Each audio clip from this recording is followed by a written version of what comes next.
You're now listening to the Shift Training Show, where we're focused on improving the quality of human interaction. We focus on this through the lens of holistic health and personal development. I'm your host. My name is Flip. My name is Vaughn. I'm your co-host. All right, and let's get started. What do we got today, Vaughn? Today, we're going to be describing what polarization means. All right, polarization. That's a hot topic right now. Everyone's getting polarized. So where are we going?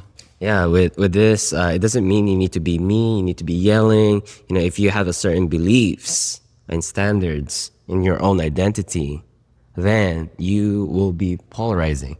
But if you are somebody who's trying to fit in and trying to pretend that you like everything else, like for example, you're in an environment where everyone likes this certain values, likes certain food, likes certain culture, or things like that, even though it's not aligned to you and you try to fit in, then you are not going to be liked. Okay. So basically going all in on one bucket, you're guaranteed to not be liked. And what about if you stay in the middle of the road? You stand in the middle of the road? Yeah, if you're in the middle, like you're not, polarized one way or the other, you're just kind of like in the middle. What does that mean for you? It means that you're standing up. Does that mean you're standing out or trying to fit in? Trying to fit in. That's an interesting question. What if you don't choose sides? I think this is an interesting dichotomy to explore because I think it's both. So for example, when you're like, oh, I want to hang out with this group or this group, all this or all that, all this, none of that, one or the other, right? I think that's one of those things, like, especially in our current environment right now, political environment and people's opinions and such. I think it's like wanting to be on a team, right? Right. So if I'm part of this particular team for this particular reason, it's like fitting in, but also being loud so you stand out-ish. I don't know. What do you think? I think my idea on this was believing in your own ideas, and just because something is trending, you are not someone who just follows. Oh, okay, cool. That makes sense. Yeah. I would say that that's true. So whether you're kind of being in the middle, if that's what you genuinely align with, right, then you're not following. If everyone starts going, yeah, we need to do this, and you tag along, then you're kind of following. Right. Okay, cool. Yeah, sounds good. Makes sense to me. What else we got? Yeah, I mean, what would be a good example for that for you? Can you elaborate on that? Being like what, like polarized? Yeah. That's easy. That's people fighting in the streets for something they feel is very important to them, and regardless of what side they're fighting on, they're choosing to lean all in on one thing or one set of things. And there's messaging around that where it's kind of like you're standing up for what you believe. I think that it's on a spectrum. Like they're standing up for what you believe, and now I've gone all the way to the extreme. So depending on where you stand on this side, that's like all the way to the extreme. Doesn't matter. There's a gradient. I think there's that spectrum, that range. Okay. So I think of this like, imagine if you love basketball and then you try to pretend that you don't like basketball just for you to be liked by everyone else, then you're not going to feel aligned. You're not going to feel like authentic. You're not going to feel like yourself. But if you're somebody who says that you are someone who loves basketball, you play every day, then you're going to attract the right people. Yeah. Also probably attract the attention of people who are like, why do you like basketball? Why not football? Football is way better. Exactly. And another analogy of this is like, if you turn on the radio, there are weak signals, and if you turn it on the right signal, then you'll have a better connection. How do you think being polarized is connected to human connection? I think it's disruptive, and I think it's harmful. I think it's bad.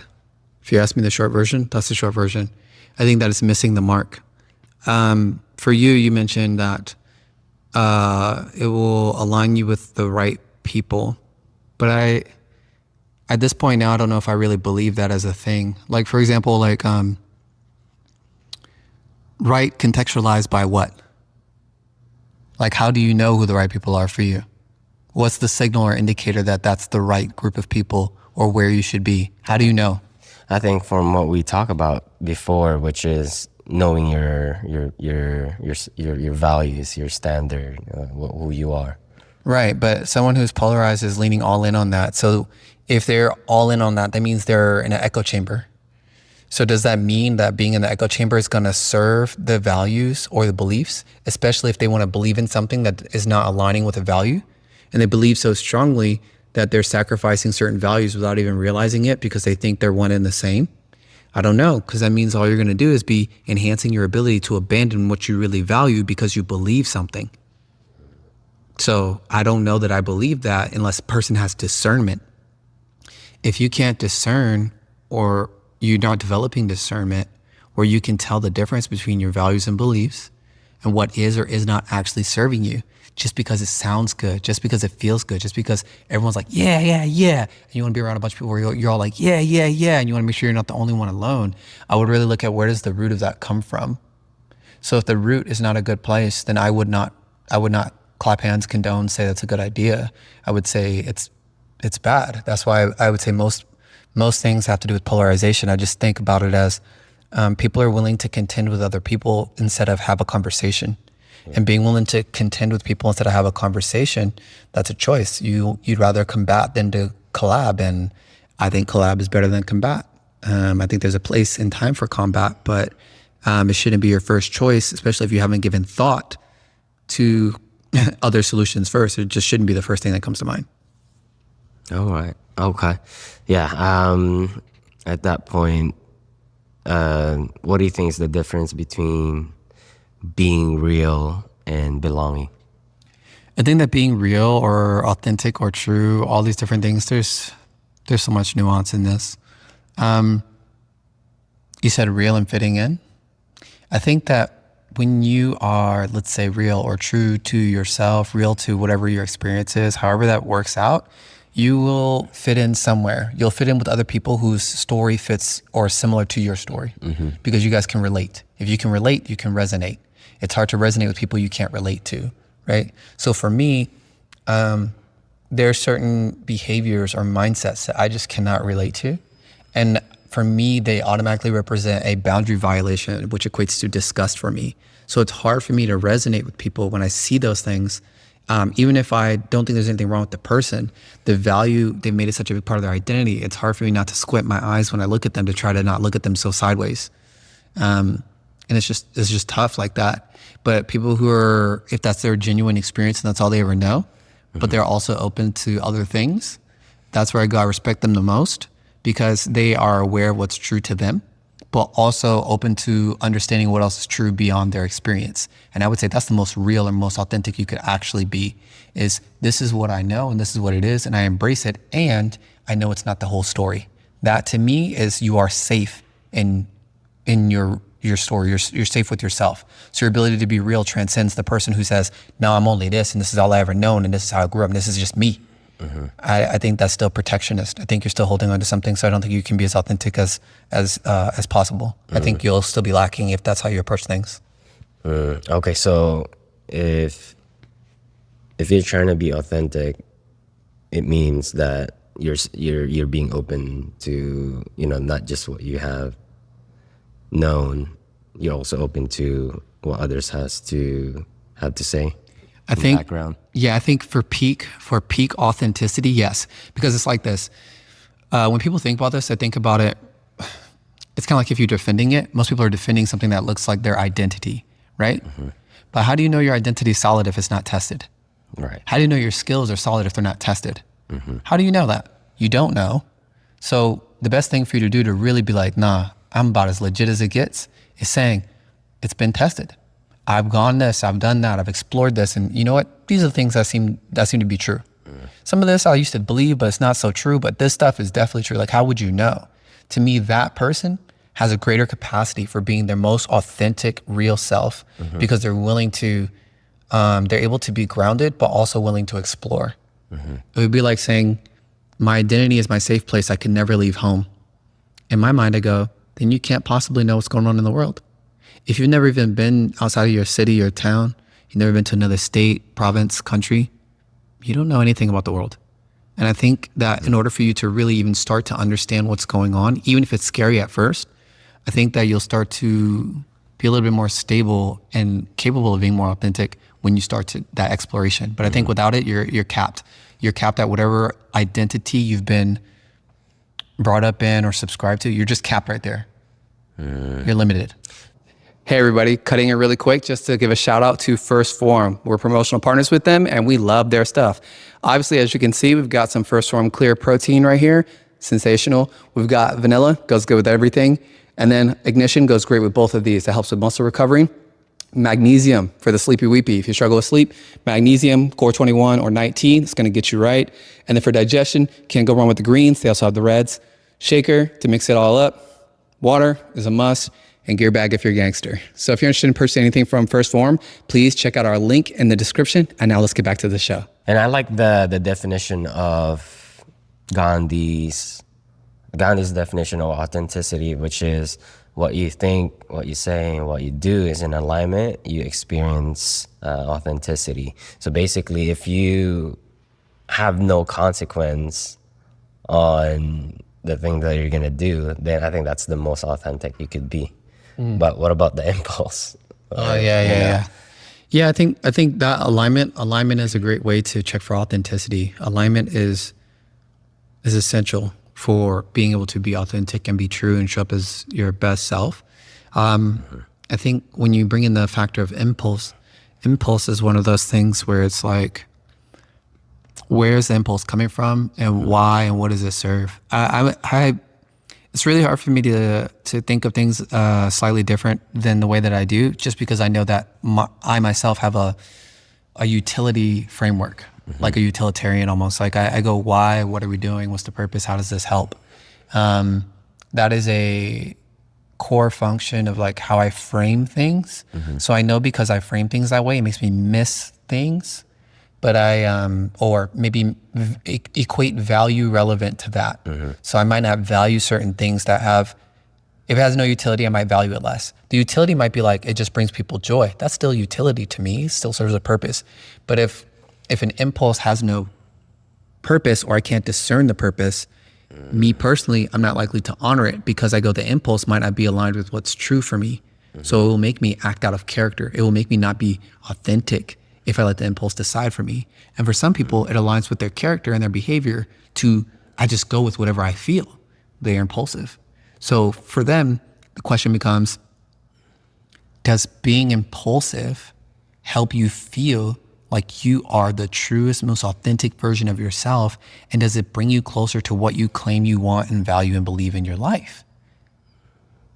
I don't know. Like if it doesn't, then maybe you should reassess that. And if it does, cool, like live your life, do you? So how do you even get closer to your authentic self if someone's asking there and the audience?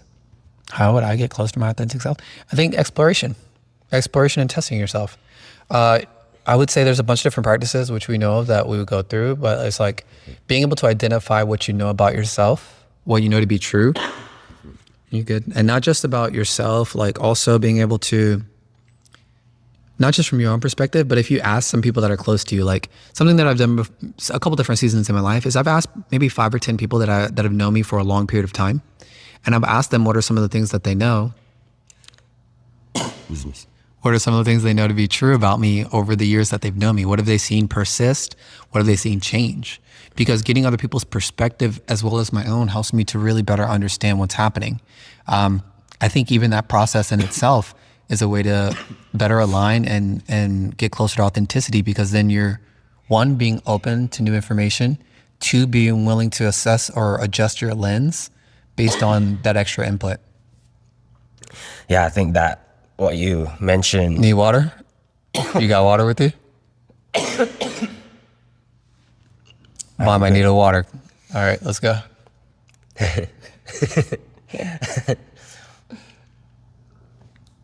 Yeah, you're spot on. In terms of like exploration, I think just knowing yourself, having this self-awareness will definitely help you with that authenticity. As simple as, what do you like? What do you like to do? What's the hobby that you enjoy? What's the food that you like? Which people do you like to hang out the most? You know, which color do you like? Yeah, let's add something to that. Those are all the things that you like and that are easier on the brighter side to look at for self-awareness. How about we look at some of the other things that help build your self-awareness a lot, which is like, what is your go-to coping mechanism? Ooh, that's a good one. And you had a stressful day. What's your go-to coping mechanism? And why is that your go-to coping mechanism? Are there other options that you might be willing to explore? How do you handle difficult conversations?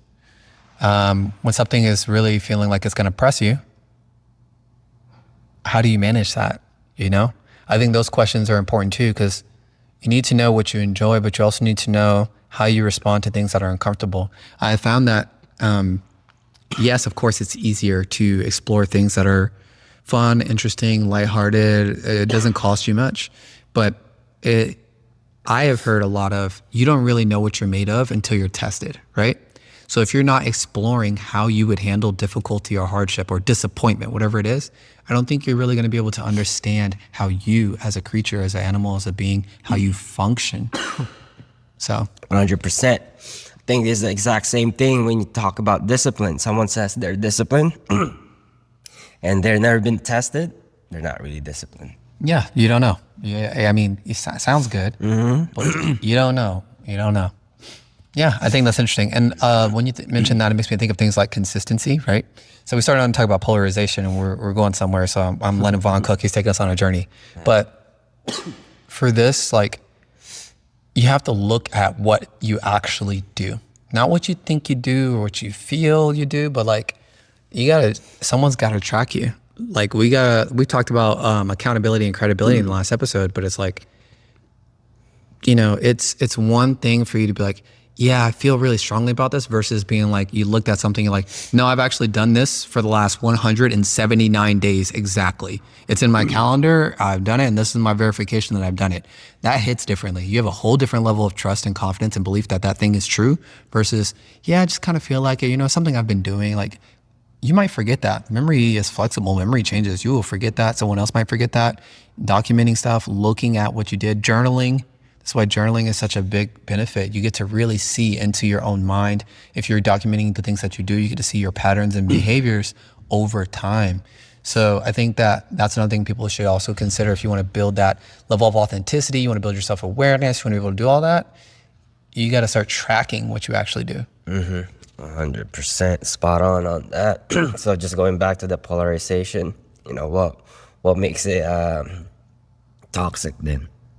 If you go too far to one side or the other, just like anything else, you drink too much water, you're dead. Okay. Yeah. I think if you're drinking all the Kool-Aid and you're not asking, hey, what's this made out of? And I think another part of that is like being someone was very polarizing. They're not, I've noticed is that they're not someone who push or force their own belief. It's just they're saying their own opinion about it. I think that's before polarized. I think that's further on the spectrum where like you're thinking that someone can be all in on something and be grounded. That's different from polarized. Polarized to me is extreme. So if extremism is all the way on one side, that's what it means to be fully polarized. It means I'm not willing to have a conversation with that other thing. Okay, because that becomes toxic, right? Like, yeah, because you can't invite other ideas. You're not willing to have your ideas tested. Exactly. So it's basically saying, okay, if you don't believe in this, then you're out. Exactly. And that when polarization comes up in the modern lingo today, it usually refers to that. It doesn't really refer to somebody who stands on one side and stands in what they believe. It means that the person goes all the way to the extreme. And I think it's good that you brought that up, because I think some people wouldn't know the difference. Some people wouldn't know that difference between where they stand is a polarized position or polarizing or super extreme on one side or the other, or acting this way or whatever it is. Like, I feel like a lot of people would not know the difference between, I stand on business and this is what I believe. I have boundaries, healthy boundaries. Oh, that's a great way to think about it.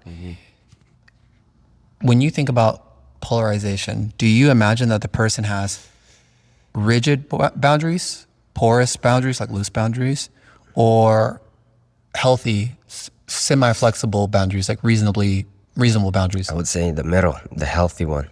Okay, then that's not what polarized means. So that perception right there, that's somebody who's reasonable. That's just standing for something. Polarized would be the person has rigid boundaries. There's no flexibility. There's no porousness. There's no healthiness. It's all this or that. That's polarization, all the way to the extreme. That makes sense. That would be the difference. So if you're talking about someone being authentic or true or being able to stand for their values or something like that, that wouldn't be polarization. Polarization would be all the way to the extreme. Only this and everything else is the devil. Okay, that makes sense. Yeah. Okay. I think that is it for our topic for today. Okay. All right, guys. If you have any questions, comments, feedback, please let us know. We always appreciate your comments. Like, subscribe, follow, all the things. Thank you guys for listening to the Shift Training Show. As always, we hope you have a beautiful day.